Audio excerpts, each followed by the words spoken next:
Nous allons étudier le Daf Yud dans Masechet Gittin. Nous reprenons cette ligne à la fin du Daf Tet Amud Bet. Veha Arkaot Shel Avdei Kochavim de Psula de Oraitahu. La Gemara objecte avec la lacha de Arkaot Shel Avdei Kochavim qui est d'Oraita. C'est-à-dire qu'on avait ici une liste 3 ou 4 selon Tanakama ou selon Rabbi Meir. La liste des 3 ou 4 halachot qui étaient communes au get, donc au document de séparation d'un homme et d'une femme, et du document de libération d'un serviteur qui ont des points communs, 3 selon Tanakama, 4 selon Rabbi Meir. La Gemara se demandait pourquoi on n'avait pas cité certains autres. La Gemara jusqu'à présent avait répondu que ceux qui étaient cités n'étaient que les halachot, qui n'étaient des halachot qui n'existaient que des rabbanan, que les chachamim avaient inventé pour certaines raisons, mais que les halachot des oraita n'étaient pas listés dans cette braïta. La Gemara a du coup objecté, il dit Arkaot shel Avdei Kochavim, il y a une des halachot ici, qui est le fait que les documents de get et documents de libération d'un Eved, eh bien, s'ils ont été écrits dans un beddin non juif avec des signataires non juifs, eh bien, ils ne marchent pas. Hein. Pourtant, cette halakha, a priori, elle ne fonctionne pas. Minatora, Arkaot shel Avdei Kochavim, des soulas d'Oraita, c'est un interdit, un problème qui est d'Oraita, qui vient de la Torah, ou Vekatane, et pourtant on l'a enseigné. Donc, selon ta logique de dire que finalement, la raison pour laquelle la liste s'arrête à 3 ou 4, c'est parce qu'on ne parle que de ce qui est interdit des Rabbanan, pas d'Oraita, ça a l'air d'être contredit par le fait que dans la liste même, on parle d'Arkaot Shel Avdei Kochavim, qui a l'air d'être une halakha de la Torah. La Gemara dit non. On est selon l'avis qui pense que le problème d'un get, justement, ou d'un shichor avadim, qui est fait chez un tribunal goy avec des signataires non juifs, eh bien c'est un problème des rabbanan. Pourquoi? Baïdé Messira, c'est dans un cas où il y a des témoins du don du get, ou que Rabbi Lazar, et on tient comme Rabbi Lazar, Dama et Messira Karté, qui pense que Messira Karté, c'est une halakha qu'on verra à de très nombreuses reprises dans la Masechet Gittin. Marloket, Rabbi Lazar, Rabbi Meir, qu'est-ce qui est l'essentiel dans le get? Est-ce que c'est les témoins du don? Est-ce que c'est les témoins qui ont signé? Est-ce que ce sont les signataires qui font le get? Est-ce que ce sont les témoins qui assistent au don? Est-ce que c'est le don du get qui donne tout le tokef, tout le poids, toute la force au get? La Gemara nous dit voilà, cette braïta va comme Rabbi Lazar, que finalement l'essentiel dans un get, c'est pas les signataires, c'est donc le don et ceux qui voient le don du get. Du coup, même lorsqu'on nous demande ici à ce que les témoins ne soient pas, les signataires ne soient pas non-juifs, ça ne peut être que Midera Banane, puisque Minatora, techniquement, il n'y a pas besoin de signature. La Gemara dit non, mais ça c'est un problème, pourquoi? Tu ne peux pas dire a priori que cette braïta-là, eh bien, elle va selon Rabbi Lazar, puisque a priori, on a l'impression qu'à la fin de cette braïta, on parle de Rabbi Lazar. Donc si on parle à la fin de la braïta de Rabbi Lazar, c'est que le début n'est pas comme lui. La fin même de cette Mishnah nous dit quoi? Rabbi Shimon Omer, Af Elou Ksherin, même ceux-là sont Ksherin. C'est-à-dire que les cas qu'on a cités précédemment sont Ksherin. C'est-à-dire que les fameux documents qui ont été écrits dans un Beddin Goy, on verra ça dans la Mishnah suivante, eh bien, même ceux-là sont cachers, les guettes et les documents de libération d'Areved qui ont été écrits dans un Beddin non juif avec des signataires non juifs sont cachers. Verma Rabbi Zera, et Rabbi Zera a dit sur cet avis-là, Yarad Rabbi Shimon l'ishitato chez Rabbi Lazar. Rabbi Shimon est venu donner l'avis de Rabbi Lazar. Des Hamar qui pensent, à aider Messira Karté, que l'essentiel n'est pas la signature, mais le don du get. Et du coup, non déduit Mikal et Tanakama, Savarlo. Machma que c'est Rabbi Shimon qui vient parler au nom de Rabbi Lazar, mais que l'avis précédent ne parlait pas de Rabbi Lazar. Et donc, que la Mishnah au départ, qui nous donne les points communs, justement, entre Get et Shichoré Avadim, et qui nous dit que selon le premier avis, qui n'est pas encore Rabbi Shimon, et donc après qui n'est pas encore Rabbi Lazar, eh bien il nous dit que finalement, parmi la liste des trois, il y a cette halakha de Arkaot Shel Avdei Kochavim, d'un document de Get ou de Shichoré Avadim qui a été écrit dans un tribunal non-juif, signé par des non-juifs, eh bien, dans ce cas-là, ça a l'air de ne pas marcher, et on ne peut pas dire que c'est selon Rabbi Lazar, parce que Rabbi Lazar a l'air d'apparaître que dans Rabbi Shimon, qui vient juste après lui. Donc le début, c'est pas Rabbi Lazar. Si c'est pas Rabbi Lazar, c'est que l'essentiel, eh bien, ce n'est pas le don, mais la signature, et donc que le problème est d'Oraita. Si le problème est d'Oraita, il faudra justifier pourquoi on n'enseigne pas tous les cas d'Oraita, comme l'Ishma, et comme le fait que ce soit Mechouba, comme on a dit, qu'un get pour une femme ou pour un serviteur ne doit pas être attaché au sol lorsqu'on écrit justement le texte. La Gemara dit non, en réponse, Ika benayu shemot mubhakim. La Gemara dit non, jusqu'à présent on peut répondre et dire quoi? Que non, en fait, les deux, le Tanakama et Rabbi Shimon, les deux parlons de Rabbi Lazar. C'est-à-dire que dès le départ, toute la Mishnah, premier avis et Rabbi Lazar, le premier avis qui dit que un document qui a été écrit dans un beddin non juif, eh bien, il n'est pas soul, même si c'est un guet de femme ou c'est un guet de Shihur Vadim, il n'est pas soul. Et selon Rabbi Shimon, c'est kasher, c'est kasher. Et les deux parlent au nom de Rabbi Lazar, qui pense que réellement, l'essentiel du guet se fait avec la signature. Quel est finalement le sujet de la marloquette? C'est est-ce qu'on craint finalement que dans ce cas-là, on se trompe? Pourquoi, si Rabbi Lazar pense qu'on n'a pas besoin de signature, pourquoi selon Rabbi Lazar, on n'aurait pas le droit, des Rabbanan, de faire un guet avec des signatures qui sont faux? On a déjà parlé au début de la Masechet que même selon Rabbi Lazar, qui pense que l'essentiel d'un guet se fait avec le don, et non pas avec la signature, on pourrait se passer de signature. Mais si les signataires sont faux, si les signatures ont été faussées ou ont été faites par des non-juifs, c'est pire que pas de signature. Pourquoi? De peur qu'on utilise justement les gens qui sont sur la signature, qu'on pense qu'ils sont cachers. Et comme on pense qu'ils sont cachers, on va finalement les utiliser pour témoigner sur autre chose. Donc finalement, mieux vaut, selon Rabbi Lazar, mieux vaut ne pas avoir du tout de signataire que de faux signataires. Et ici, c'est quoi la marloquette? C'est lorsque on a des shemot muhakim, c'est-à-dire des non-juifs qui signent, mais qui ont des noms qui sont très très connus comme étant des noms non-juifs. C'est-à-dire, quand on a une marloquette, Rabbi Shimon viendra et dit, mais attends, Rabbi Lazar, qui pense qu'on n'a pas besoin de signature dans l'absolu, ne va être mahmir et dire que Midera Banan, on interdit ce genre de document, que lorsque le nom des signataires non juifs peut être pris pour un nom juif, un nom NOM juif. Mais si le nom qui est écrit sur la signature est un nom qui vraiment ne porte pas à confusion et nous montre clairement que la personne qui a signé n'est pas juive, eh bien on saura que finalement c'est un document qui a été validé parce qu'on n'a pas besoin de la signature techniquement et que réellement on n'utilisera pas ce témoin-là pour autre chose. Et donc du coup, on a réussi pour l'instant à répondre et dire qu'effectivement on continue de penser pour l'instant que la raison pour laquelle on n'a pas cité l'Ishma et Mechoubar, donc toutes les autres halachot qui sont communes finalement à get d'une femme et au get du serviteur, c'est parce qu'on a cité que les cas des Rabbanan. Et même cette Mishnah, avec la vie de Rabbi Shimon qui parle de Rabbi Lazar, les deux, finalement c'est selon Rabbi Lazar, et les deux ne parlent que d'un problème des Rabbanan, le fameux problème des Rabbanan, que même si on n'a pas besoin de signature dans l'absolu, eh bien si on en fait, il faut au moins qu'elle ne soit pas fausse, et pas goy, et marloquette du coup. Si lorsque l'on interdit des Rabbanan, la signature d'un non-juif, même si réellement on n'a pas besoin de signature, est-ce que on interdit toutes les signatures d'un non-juif de peur qu'on se repose après sur ce témoin non-juif pour autre chose, ou lorsque le nom du non-juif est très facilement reconnaissable, eh bien dans ces cas-là, on ne craint pas qu'on se trompe et donc on valide le document même midera banan.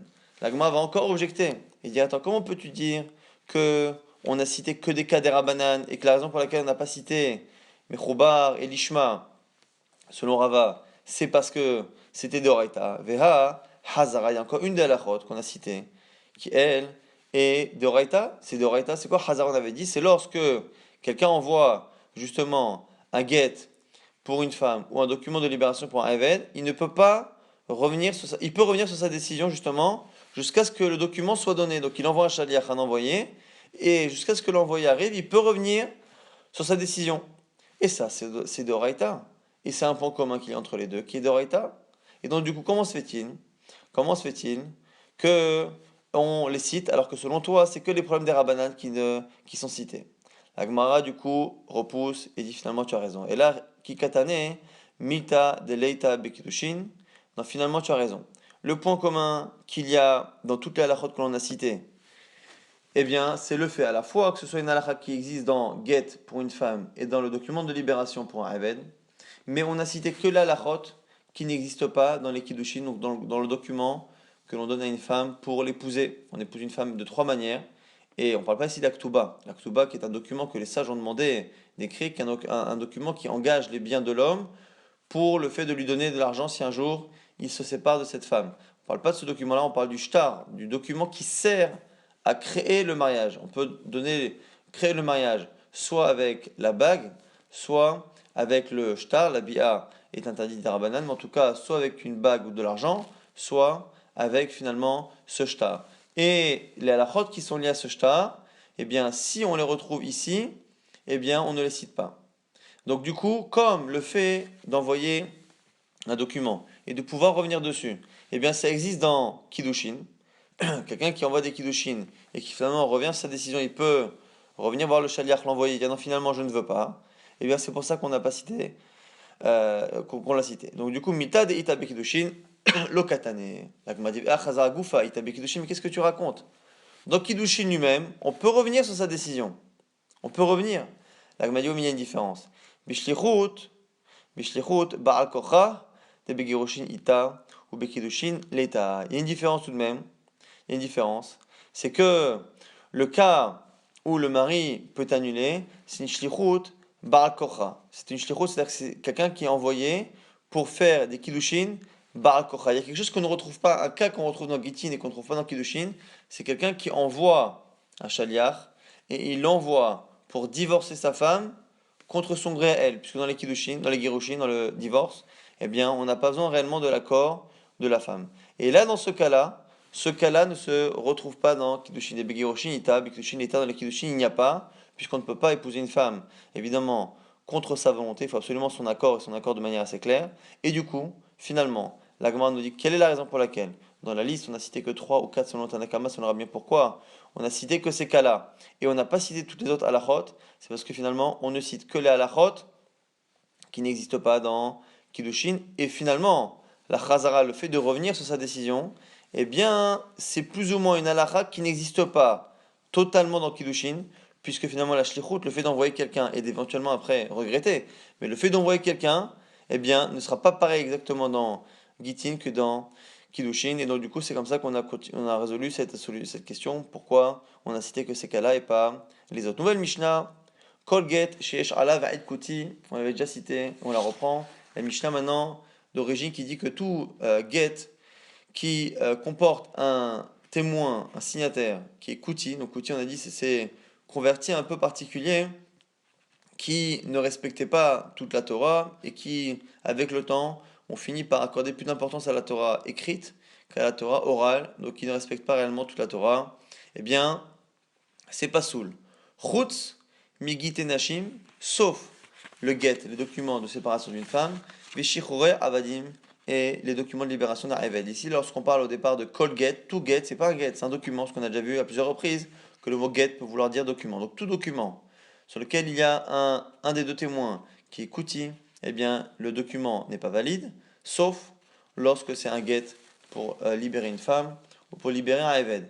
Et la Mishnah enchaîne sur une histoire, on verra dans la Gemara si cette histoire confirme ou s'oppose à ce qu'on vient de dire.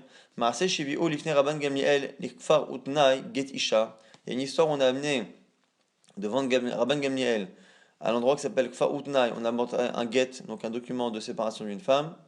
Vehayu Aidav, Aidekuti. Et il y avait les signatures qui étaient des signatures de Kutim au pluriel. Donc ça a l'air d'être cette fois deux.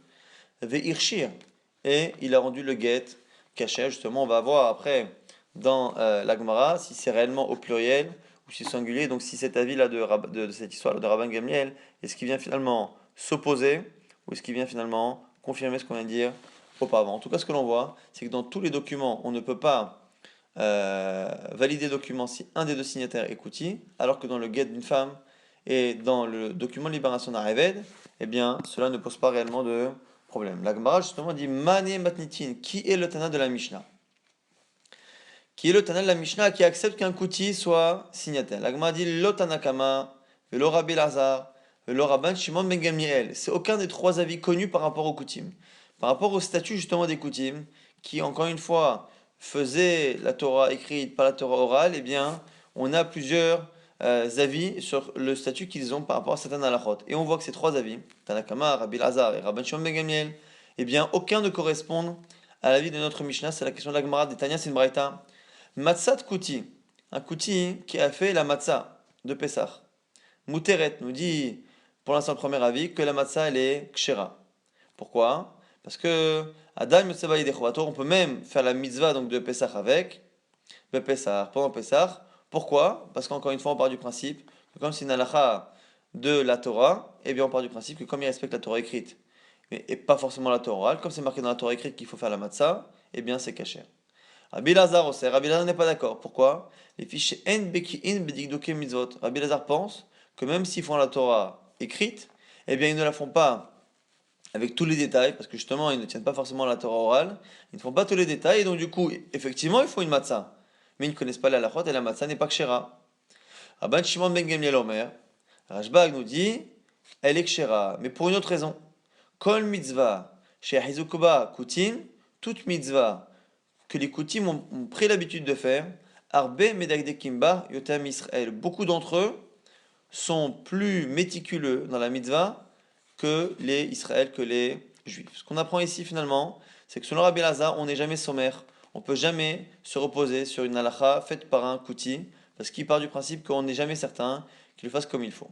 Selon Rashbag et selon Tanakama, la matzah du Kouti est kshera. Maintenant, pour deux raisons différentes. Selon Tanakama, c'est parce que c'est une halakha de la Torah, écrite et pas de la Torah orale. Torah écrite, on leur fait confiance, Torah orale, on leur fait pas confiance.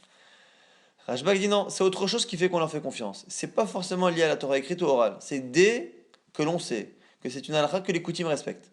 Qu'elle soit écrite ou orale, parce que parfois, même s'ils n'acceptent pas la Torah orale, ils font de la halakha de la Torah orale. C'est ça toute la bêtise de cette shita. Mais en tout cas, à partir du moment où ils font une halakha, qu'elle soit de la Torah écrite ou Torah orale, quoi qu'il arrive, on leur fait confiance. C'est l'avis de Rashbag. La Gemara dit Manéi. Maintenant, c'est qui notre Mishnah? Itanakama, si c'est Tanakama qui pense que on leur fait confiance sur les halachot de la Torah et pas des Rabbanan. Pourquoi faire des différences entre les documents en général et les documents des femmes et des serviteurs? Afilouch Arshtarot Nami. Si c'est ça, même les autres documents devaient être cachés, est-ce que c'est d'Oraita? Rabbi Lazar, si tu penses comme Rabbi Lazar, qui ne leur fait jamais confiance, eh bien, dans aucun document ça devrait marcher. Afilou Get Isha, même finalement le document d'une femme ou même d'un serviteur au passage, eh bien, un amilo, ça ne devrait pas fonctionner. Et si c'est Rashbag, pourquoi tu fais la différence entre certains documents et pas d'autres? Dis-moi que ça dépend des halachot qui respectent. S'ils ont l'habitude de faire attention aux documents, on devrait les croire sur tous les documents. Idelo arzouk, s'ils ne font pas attention aux documents, à la halakha des documents de la Torah, même le document d'une femme ne devrait pas fonctionner. Si tu veux me dire que voilà, c'est Rashbag, c'est Rabban Shimon ben Gamliel, le Tana la Mishnah. Et quoi? Ou des arzouk bea, velo arzouk bea. Et donc finalement, tu es en train de me dire que le Tana la Mishnah viendrait nous dire qu'on pense comme Rashbag, et que finalement, les Koutim ont pris l'habitude de faire attention aux documents en général, mais ils ne font pas attention à la halachot de guet d'une femme et de libération du Eved, et donc c'est pour ça qu'ils ne rendent pas invalide un document classique, mais ils rendent invalide un document de guet d'une femme ou de libération d'un Eved, parce que ce sont des halachot qu'ils ne respectent pas en général. Ici, c'est ça. Alors, si ça, pourquoi tu m'as enseigné le cas où il y a un seul témoin qui est Koutis, qui sont en tant que deux noms? Afilou Trenami, il fallait me dire qu'il y en avait deux. Alama, Rabbi Lazar a dit sur la Mishnah, Loïr Shirubo, et là, il y a des Kouti Bilvad. Attention, Rabbi Lazar dit que dans la Mishnah, quand on a parlé d'un cas où il y avait un, c'est Dafka un, seulement un. S'il y a deux témoins Kouti, ça ne marche pas. Et donc, du coup, la Gemara a l'air pour l'instant de ne trouver aucun avis. Puisqu'encore une fois, selon Tanakama, il faut faire attention entre Rabbi Lazar le Tana et Rabbi Lazar la Mora. Ici, on a trois avis dans les Tanaïm. Dans les Tanaïm sur les Koutim, on a un premier avis qui dit qu'on les croit sur toute la halachot de la Torah. Or, tous les documents dont on parle sont des Horaïta. Donc normalement, on devrait rendre n'importe quel document avec un Kouti caché. Donc on ne comprend pas pourquoi on fait une distinction entre le document d'une femme et d'un Eved et de l'autre côté les autres documents. Selon Rabbi Lazar le Tana, Rabbi Lazar, lui, pense qu'on ne leur fait jamais confiance. Donc du coup, on devrait invalider tous les documents. Or, on voit qu'on valide certains documents. Et selon Rashbag, même si Rashbag fait une distinction entre certaines halachot, entre fonction de celles qui ont l'habitude de respecter et d'autres qui n'ont pas l'habitude, et même si vous voulez dire que c'était ça, le cas de notre Mishnah, qu'en fait les Koutim font attention à certains halachot et certains documents, et ils ne font pas attention à d'autres, donc c'est pour ça qu'on peut valider certains documents où ils signent et pas d'autres. Le problème c'est que si c'est ça, on aurait dû valider même lorsqu'ils sont deux Koutim, puisque finalement ils les font très très bien les halachot. Or on voit qu'on ne valide qu'un seul, puisque Rabbi Lazam, non pas le Tana, mais la Mora, qui vient expliquer la Mishnah est venue lui nous dire que lorsqu'on a parlé de un, Kouti, c'est de un seul, Kouti. La Gemara a dit, leur alam Rabbi Lazar, non, c'est Rabbi Lazar. Donc la vie qui dit qu'on ne leur fait pas confiance. Et quoi? Kegon dechatim Israël et Bassof.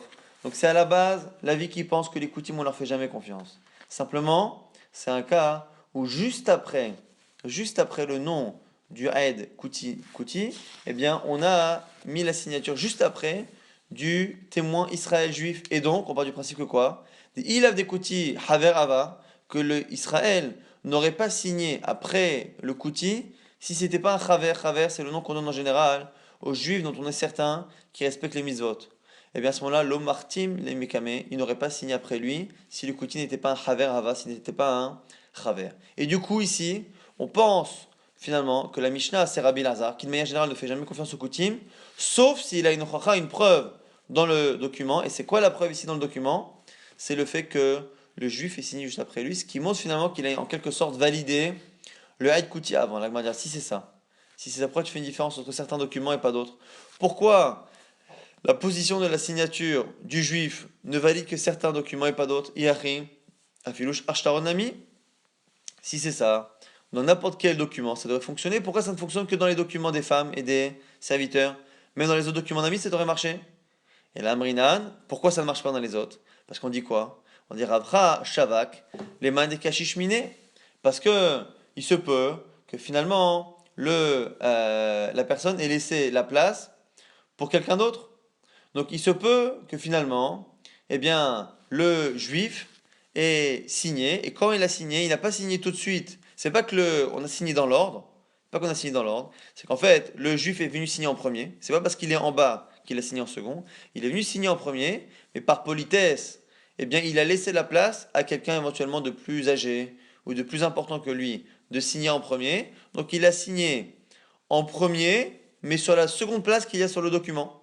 Et donc, finalement, si c'est ça, et c'est la raison pour laquelle dans les autres documents ça ne fonctionne pas, tu ne peux pas déduire de l'emplacement de la signature du juif que forcément, comme il a signé plus bas, c'est qu'il a signé en second. S'il a signé en second, c'est qu'il a vu la signature du premier, et que donc il a validé ce kouti. Et du coup, cette logique que tu retrouves dans les autres documents, tu devrais la craindre aussi dans les documents des femmes et des serviteurs. Achanami, pareil aussi. Peut-être que là aussi, pour le document d'une femme ou d'un serviteur, peut-être qu'il a signé en second. Simplement, il avait laissé une place pour quelqu'un de plus important. Amar Rav Papa nous dit, de là on apprend quoi? Zotomeret. En chotmin zevelose. De là on apprend que dans un get, on ne peut pas signer sans la présence de l'autre. On ne peut pas faire justement, ce cas-là que l'on craint, c'est-à-dire que chaque témoin a signé en l'absence de l'autre, et donc on a pu signer, laisser la place à l'autre. Donc du coup, on nous dit ici, Rav Papa nous dit, même s'il signe en deuxième le juif, et qu'il laisse la place au premier, quoi qu'il arrive, avant de signer, il est obligé d'être en présence de tous ceux qui vont signer derrière lui. Et donc, quel que soit l'emplacement finalement de la signature du juif, et quel que soit l'ordre dans lequel les signataires ont signé, nous sommes certains que le juif a eu connaissance finalement de tous ceux qui signeront après lui, et donc qu'il a validé le kouti, sinon il n'aurait pas posé sa signature. C'est la raison pour laquelle dans la Mishnah, on nous dit que dans Get d'une femme, et dans le document de libération d'un Eved, puisque on est obligé de connaître tous, les signataires sont obligés de se connaître tous les uns les autres et de signer en même temps, et bien du coup, dès qu'il y a des juifs dans la signature, on sait que le kouti qu'il y a, eh bien, a été validé par ces juifs-là, comme dans les autres documents. On peut très bien avoir deux signataires qui signent chacun en l'absence de l'autre, eh bien, on ne peut pas finalement valider la signature d'un kouti, et même si le juif a signé après sur le get, ça ne veut pas dire que chronologiquement il a signé après, ce qui se peut qu'il ait signé avant, qu'il ait laissé une place. Il m'a dit pourquoi dans get c'est particulier, pourquoi on doit signer tous en présence les uns des autres. Maïta Ama Ravashi nous dit Xera Mishum Kullechem. C'est une Xera des Rabanan à cause d'un get qui lui n'est caché que si tout le monde signe, c'est quoi? C'est Kullechem. Quelqu'un qui dit à plusieurs personnes, à une bande de 10 personnes, voilà, je veux que vous écriviez tous un get pour ma femme. Ça veut dire quoi dans l'absolu? C'est-à-dire qu'il veut qu'il y en ait un qui écrive et tous les autres qui signent. Et dans ce cas-là, le get n'est cachère que si tout le monde signe. Et du coup, de peur que finalement on s'arrête au bout de 2 signatures ou de 3 et que la femme ne sache pas qu'il n'est pas caché, parce qu'en général un get eh bien, ne nécessite que 2 signatures. Simplement là c'est le mari qui a demandé qu'il y en ait 10 ou 9 en fonction encore une fois du cas. Eh bien Dans ces cas-là, on a demandé à ce que même les deux premiers ne signent pas sans la présence des autres, pour que justement tout le monde signe, de peur que chacun signe de son côté, un premier, un second. Une fois qu'on a fait signer le second, le guet est donné à la femme, et la femme ne saura jamais que finalement le guet n'était pas caché, puisqu'il fallait absolument les 10 signataires. Donc à cause de ce cas-là, on a demandé finalement à ce qu'un guet, de manière générale, même parce qu'il n'y a que deux signatures, il faut que les deux signataires soient présents l'un en face de l'autre au moment où chacun signe. Et donc du coup, c'est la raison pour laquelle dans un guet d'une femme ou dans un document de libération d'un serviteur, la signature d'un juif valide forcément la signature d'un kouti, ce qui n'est pas le cas encore une fois dans les autres documents. Donc maintenant on revient sur une halakha qu'on a dit. On a dit justement, Goufa, Marabé Lazar sur notre Mishnah, que dans la Mishnah, lorsqu'on a dit qu'un signataire kouti n'invalide pas le guet, on a dit attention, un seul. Le Shirubo et la Edechad kouti, bilvad. Qu'un seul, mais pas deux. La Gemara dit, mais c'est évident ce qu'a dit Rabbi Lazar Lotana, la Mora, je veux dire. C'est évident. Qu'est-ce qu'il vient nous apprendre? Tanina, c'est la Mishnah a dit quoi? Kol get, sheyesh alav ed kouti pasoul. Tout document, tout get, qui a un aide qui est kouti, donc qui est kouti, il est pasoul. Pardonnez-moi. Tout document qui a un témoin kouti est pasoul, sauf le document des femmes et des serviteurs. Et donc du coup, on voit que le get, un document général, il est pasoul à partir de 1 et il est caché dans un cas de get. Donc on n'a jamais dit qu'il était caché à 2. Donc comme on n'a pas dit qu'il est caché à 2, après il est caché à 1. La Gemara dit non, la Mishnah n'est pas évidente. Pourquoi imimatnitin? Tu aurais pu penser quoi? Si tu n'avais que la Mishnah, tu aurais dit Ava Amina Afilut Renami. Tu aurais pu penser que pour un guet d'une femme ou d'un serviteur, même deux témoins coutumes ça fonctionne. Ah, Veha des Katanehad. Et la raison pour laquelle on t'a enseigné un, c'est pour t'apprendre que dans les autres documents, c'est pas soul à partir de 1. Mais ça ne veut pas dire que dans le cas du get, ça ne fonctionne qu'avec 1. Donc on t'a dit 1 pour te dire le cas à partir de où c'est assour.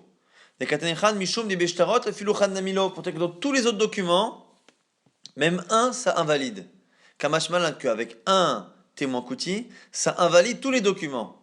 Maintenant, ce qui n'est pas le cas dans get, mais on t'a pas précisé que dans get, non seulement 1 ça n'invalide pas, mais peut-être même 2. Et donc du coup, on n'avait pas de certitude dans la Mishnah.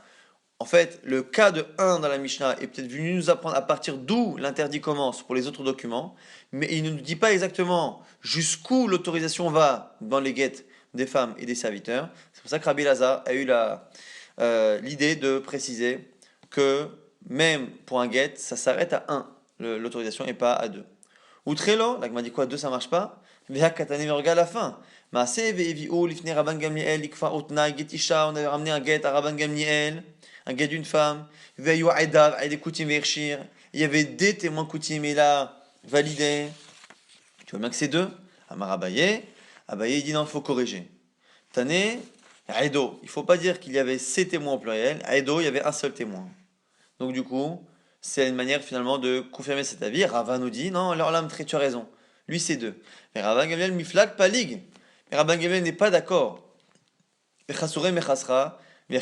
du coup, il faut rajouter des mots. Parce qu'en général, lorsque dans la Mishnah, on dit maasé, on raconte une histoire de quelqu'un. L'histoire en général vient confirmer l'avis précédent. Or, l'avis précédent, selon Rabbi Lazar, ne validait le guet que lorsqu'il y avait un seul témoin, Kouti. Donc du coup, on ne peut pas avoir maasé l'histoire, une histoire qui vient infirmer la lacha. Donc du coup, il faut dire que premier avis qui pense que c'est un seul, Rabban Gamliel vient dire Marshir Beshnaim, il autorise même avec 2 témoins Koutim. Et la preuve, maasé Nami, c'est justement cette histoire chez Eviou, Lifne Rabban Gamliel, Likfa Utna Getisha, l'histoire où on a amené devant Rabban Gamliel la guet avec 2 témoins Vayu Aidav, Aide Koutim Veirshir, et du coup il a cacherisé. Donc on a ici une marloquette Rava et Abaye au sud de Rabban Gamliel. Est-ce que Rabban Gamliel pense comme le Tanakama de la Mishnah que c'est un seul témoin kouti qui est caché dans un guet d'une femme ou d'un Ayved, ou même 2, et donc est-ce qu'il vient finalement confirmer l'avis précédent, ou il vient s'y opposer? C'est une marloquette entre Rava et Abaye. Nouvelle Mishnah, Kol Ashtarot Aolim Be'arkaot Shel Avdei Kochavim, c'est le fameux cas qu'on a cité au début du DAF. Tous les documents qui viennent d'un tribunal non juif, Afalpi Shechot Me'em, Avdei Kochavim, même si les signataires sont non juifs, Ksherim c'est kasher, Chos Migitenashim, Veshihore Avadim, sauf encore une fois, les documents de femmes et de serviteurs, ça fait partie encore une fois des points communs entre les deux qui ne sont pas cachers si les témoins sont non juifs. Rabbi Shimon, mais Rabbi Shimon nous dit Af eluk sherim. Non, même pour les documents des femmes et des serviteurs, c'est cacher. Lo uskeru ela bezman shenaasu behediot. Le seul problème, c'est lorsque les Ovdei Kochavim, les non-juifs qui se sont occupés de ce document, ne sont pas des dayanim, ne sont pas des juges bichlal. Et donc du coup, ils ne sont pas valables pour ce genre de documents. Mais sinon, ça ne dérange pas, selon Rabbi Shimon, que les signataires soient non-juifs. Maintenant, la Gemara s'étonne sur les autres documents. Comment peut-on dire que tous les documents, en dehors des documents des femmes et des serviteurs, tous les documents sont cachers si les signataires sont non-juifs? La Gemara dit Kapasik vetane. On a tranché sans faire de distinction. Loshna mecher, loshna matana, que ce soit des documents de vente ou des documents de don. La Gemara dit Bishlama mecher. Une vente, je comprends. Pourquoi? Mais kiyaïv zuzek amayhu hu dekana, puisque finalement l'acquisition elle-même. L'acquisition se fait au moment où il y a un don d'argent. C'est le don d'argent qui fait l'acquisition. Ushtara est le document dans l'absolu, et Raya be'almahu, le document n'est finalement qu'une preuve. Et donc, puisque le document ne sert pas comme dans un document de guet, dans les guettes ou dans le mariage, c'est le document, dans un cas où on fait des kiddushin avec un shtar encore une fois, eh bien c'est le document qui fait l'action. Et comme c'est le document qui fait l'action, il est évident qu'on ne peut pas faire l'action avec des témoins non-juifs, puisque ça ne peut pas être les non-juifs qui font partie justement de ce kiddushin et de ce guet, puisqu'ils n'ont aucun rapport avec ces halachot qu'ils ne connaissent pas, qu'ils ne maîtrisent pas, puisqu'ils ne les pratiquent pas. Et du coup, là-bas on peut comprendre. Mais là, ici, du coup, comme une vente finalement, l'essentiel de la transmission de propriété, le transfert de propriété se fait au moment du don d'argent, le document ne sert qu'à attester qu'il s'est bien passé cette vente-là, qu'il y a eu ce don d'argent et ce transfert de propriété. Et du coup, cette preuve-là, il n'y a pas de problème que ce soit fait dans un tribunal non-juif avec des signataires non-juifs. Car on sait qu'à la limite, les non-juifs font attention que l'argent ait bien été donné et que la vente ait bien eu lieu. Pourquoi? Parce que si l'argent n'avait pas été donné, ils n'auraient jamais pris le risque d'avoir une mauvaise réputation et d'écrire un document et de signer dans un beddin avec des dayanim, des juges et avec des témoins non-juifs si la chose ne s'était pas passée. Donc on fait confiance aux non-juifs d'attester que la chose qui s'est passée est vraie. Puisqu'encore une fois, le document n'est là que pour attester ce qui s'est passé, non pas pour créer l'action, le transfert de propriété. Et la matana, le don. Mais ma'ek kakane, comment on fait acquérir ce don? La behaishtara, c'est le document qui sert de don, qui sert finalement de transfert de propriété. Behaishtara haspa be'amla, mais ce document du coup, on a un problème, c'est que ce document ne vaut rien. Si on veut faire un document qui sert d'action pour justement le transfert de propriété, quand on n'est pas dans une vente où il y a un don d'argent, il n'y a pas de don d'argent. Donc du coup, c'est pas l'argent qui va créer, c'est pas un kinyan kesef, c'est forcément avec le shtar, avec le document. Or du coup, ce document-là, puisque ça a été fait dans un tribunal non-juif avec des témoins non-juifs, il ne vaut rien, c'est chaspa be'alma, c'est comme de l'argile, ça ne vaut rien du tout. Amar Shmuel nous dit non, tu as raison. Tu aurais pu penser que ça ne vaut rien, sauf que là, ici, on parle d'argent, et lorsqu'on parle d'argent, on a un principe, dina de malchuta, dina. La halakha qui a été prononcée par le pays, donc la halakha du pays, donc les règles qu'il y a dans le pays au niveau de l'argent, dina, c'est un din. La halakha du pays est une halakha, ce qui concerne ici les mamonotes, tout ce qu'il y a à l'argent, et donc du coup c'est pour ça que même si en général les documents faits par des non-juifs ne valent rien, et donc du coup on peut les valider que lorsqu'ils ne servent à rien, comme ils ne servent à rien, le fait que le document ne vale rien, ça ne pose pas de problème. Mais ici, même si le document est très important et que c'est lui qui crée le transfert de propriété en cette personne qui donne à l'autre, eh bien, malgré tout, puisque finalement c'est un sujet qui est lié à l'argent, dina de malchuta, dina veibaitema, et si tu n'acceptes pas cette réponse, il y a une autre réponse, tene chutz, au lieu de dire que tous les documents fonctionnent sauf ceux des femmes, il faut dire chutz mi kegite nashim. Pas en dehors des documents des femmes, mais en dehors de tout ce qui ressemble, ce qui est comme Gitenashim, et du coup, on inclurait dedans, comme tout ce qui ressemble au get, c'est-à-dire tous les documents qui créent une action. Tout document qui ne sert que de preuve eh bien, dans l'absolu, on fait confiance aux non-juifs, d'attester qu'il y a bien eu le don d'argent, qu'il y a bien eu le transfert de propriété. Par contre, dès qu'on est dans un document qui ressemble à un get, c'est-à-dire un document qui crée une halakha, qui crée un changement de statut, eh bien, dans ces cas-là, ça ne marcherait pas. Donc, on a finalement deux avis dans la Gemara qui changent énormément, à savoir si finalement cela fonctionne dans un don ou pas. Maintenant, on reprend Rabbi Shimon qui avait dit que finalement, même pour les documents des femmes et des serviteurs, eh bien, cela fonctionne. Rabbi Shimon Omer, Af et Sherin, même cela sont cachers.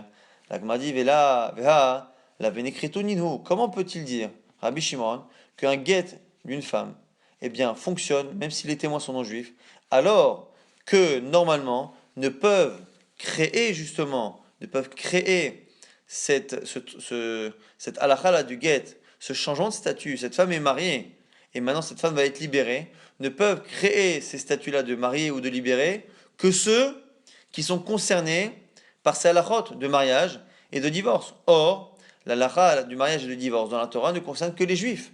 Donc comme ils ne sont pas bénécritout, ils ne sont pas concernés par la kritout, par le divorce, ici kritout c'est séparation de divorce, et par le mariage, ils ne peuvent pas agir.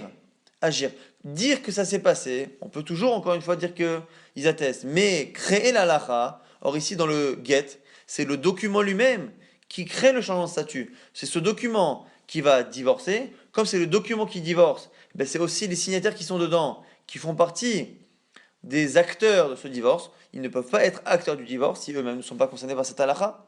Amar Bizera, Rabbi nous dit, Yarad Rabbi Shimon les shitato chez Rabbi Lazar. Encore une fois, Rabbi Shimon tient l'avis de Rabbi Lazar, qui pense quoi?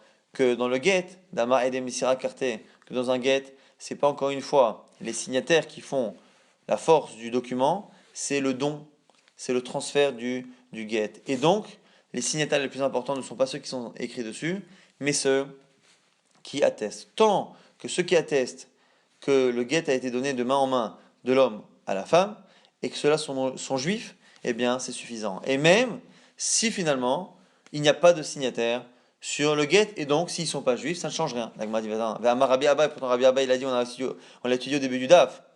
Rabbi Lazar, chez Pasoul. Rabbi Lazar, même s'il pense qu'on peut se passer de signature, et que la force du document, du get, qui est là, encore une fois un get qui fait une action et qui libère la femme, eh bien c'est ce get qui libère la femme, il a toute sa force dans le don et dans les témoins qui assistent à ce don de l'homme à la femme. Malgré tout, et bien que on n'ait pas besoin finalement de signature, il est d'accord Rabbi Lazar que si les signatures sont fausses ou sont faites par des non-juifs, il est mezouillaf, il est faussé de l'intérieur depuis les signatures. Il est d'accord que c'est pas ça, on a dit des rabanan, de peur que l'on finisse par être sommaire, que même si dans l'absolu on n'a pas besoin des signatures, si la signature est faite par un non-juif, on a peur qu'on utilise ce témoin-là non-juif pour autre chose, et donc du coup, midar rabanan, on invalide le get. Là, il m'a dit, Achai Bemaskina, de quel cas parle-t-on? Beshemot, Muvhakim. On parle encore une fois des noms des noms des non-juifs qui sont Muvhakim, qui sont connus comme étant des noms non-juifs, et donc on ne craint pas, selon Rabbi Shimon, comme on l'a dit au début du DAF, selon Rabbi Shimon, Rabbi Lazar, qui interdit Midera Banan, les signatures non-juives, sur un document qui dans l'absolu n'a pas besoin de signature, c'est de peur qu'encore une fois, qu'on utilise ces signatures pour autre chose. Mais, puisque finalement, le nom du non-juif est très connu comme étant un nom pas juif, et ben on n'a pas peur qu'on le prenne pour un juif et qu'on le fasse témoigner pour autre chose. La Gemara dit Echidame, Shemot Muvakim, c'est quoi les noms justement classiques des non-juifs? Amar Papa on donne des exemples. Kegon, Urmiz, il y en a qui disent Urmin, selon Tosfot c'est plutôt Urmin. Avoudina en un seul mot, parce que Avou c'est un non-juif. Bar, Shiftai, ou Bar, Kidri, ou Vati, ou Vatai, selon Tosfot avec Aleph. Venakimuna sont des noms de Yarashi, des Dayanim, de juges connus non-juifs. En tout cas, c'est une manière de dire que dans ces cas-là, on ne craint pas. On va très très rapidement résumer ce DAF qui était assez dense, assez chargé. On a expliqué jusqu'à la fin pourquoi dans la liste des halachot communes à get d'une femme et au document de séparation d'un Eved, on n'a cité que certains et pas d'autres. C'était parce que finalement, on citait tous ceux qui n'étaient pas concernés par les Kiddushin. Après, on avait vu que lorsqu'il y a un aide, un document, un témoin qui est kouti, eh bien, dans tous les documents en général, ça invalide, sauf pour le guet d'une femme, où c'est valide. Et là-bas, on avait vu que, a priori, selon le Tanakama, c'est lorsqu'il y a un seul Aïkouti que ça marche pour un guet d'une femme ou d'un serviteur, mais pas deux. Mais selon certains, eh bien Rabban Gamliel autorise même à deux. Maintenant, quelle est la raison pour laquelle on autorise à un en tout cas? Quelle est la raison? C'est parce que comme il y a une halakha particulière au guet, qu'on ne peut pas signer sur un guet sans la présence de tous les autres signataires, et bien du coup on part du principe que dès qu'il y a un seul témoin Kouti, mais qu'il y a un autre témoin juif, la présence de l'autre témoin juif, qui forcément a eu connaissance du témoin Kouti, eh bien valide ce Kouti, nous apprend que ce Kouti-là, on peut le respecter. On avait vu au passage trois avis par rapport au Kouti, mais nous dans cette Mishnah, on pensait comme Rabbi Lazare, qui pensait que les Koutim, on ne leur fait jamais confiance sur la halachot, sauf encore une fois si un juif nous atteste de sa connaissance et de son respect d'halachot. Mais en général, Rabbi Lazare pense qu'on ne tient jamais compte de ce qu'ils font. Selon Tanakama, on tient compte de ce qu'ils font et on leur fait confiance pour la halachot de la Torah écrite et pas orale. Sur le Rabban Gamiel, c'est ni lié à la Torah écrite ni à la Torah orale, mais c'est lié au fait que ce soit une halacha qui soit connue comme étant respectée par les Koutim. Là-dessus, en général, ils sont médagdekim, ils sont pointilleux, peut-être même plus parfois que des juifs. On avait vu également une Mishnah, une marloquette Rabbi Shimon. On avait vu que tous les documents qui étaient écrits dans un tribunal non juif avec des signataires non juifs étaient validés, sauf justement maintenant les documents des femmes et des serviteurs qui eux ne peuvent pas être validés, sauf encore une fois selon Rabbi Shimon. Pourquoi selon Rabbi Shimon ça ne pose pas de problème que les témoins soient non juifs? Parce qu'encore une fois on pense comme Rabbi Lazare que l'essentiel de la force du guet c'est dans le don et non pas les signatures. Ah, en général, tout le monde s'accorde, même ceux qui n'accordent pas d'importance à la signature et qui peuvent se passer d'une signature, interdisent le guet lorsque les signataires sont non-juifs, sauf que là c'est un cas particulier où c'est des Shevot Mouvakim, où le nom du non-juif est tellement connu qu'il est non-juif qu'on ne va pas interdire des rabbanan de peur que l'on soit un jour sommaire, qu'on s'appuie sur ce témoin. Et en tout cas, on avait vu qu'on avait aussi une marque par rapport aux autres documents. Est-ce que dans les autres documents, lorsqu'on dit que les signataires non-juifs n'invalide pas le guet, le document, est-ce que c'est dans tous les documents, c'est-à-dire dans les documents où le shtar, le document ne sert que de preuve, ou même dans la halachot où le document sert d'action, comme dans le cas d'un don, ou dans le cas d'un don, puisqu'il n'y a pas finalement de transfert d'argent, c'est pas l'argent qui crée le transfert de propriété, c'est le document. Et si c'est le document, on a envie de dire que normalement, on ne peut pas se baser sur des témoins non juifs et sur un tribunal non juif. Et ben on a deux avis. Certains pensent qu'effectivement on ne peut pas tenir compte. D'autres avis pensent que puisque c'est un sujet qui est lié à l'argent, et bien au sujet de l'argent, Dina de Malchota Dina, la halakha du pays fait office d'halakha. Donc c'est pour ça qu'on peut se reposer sur un tribunal non juif. Et on peut se reposer aussi sur des témoins, des signataires qui sont non juifs.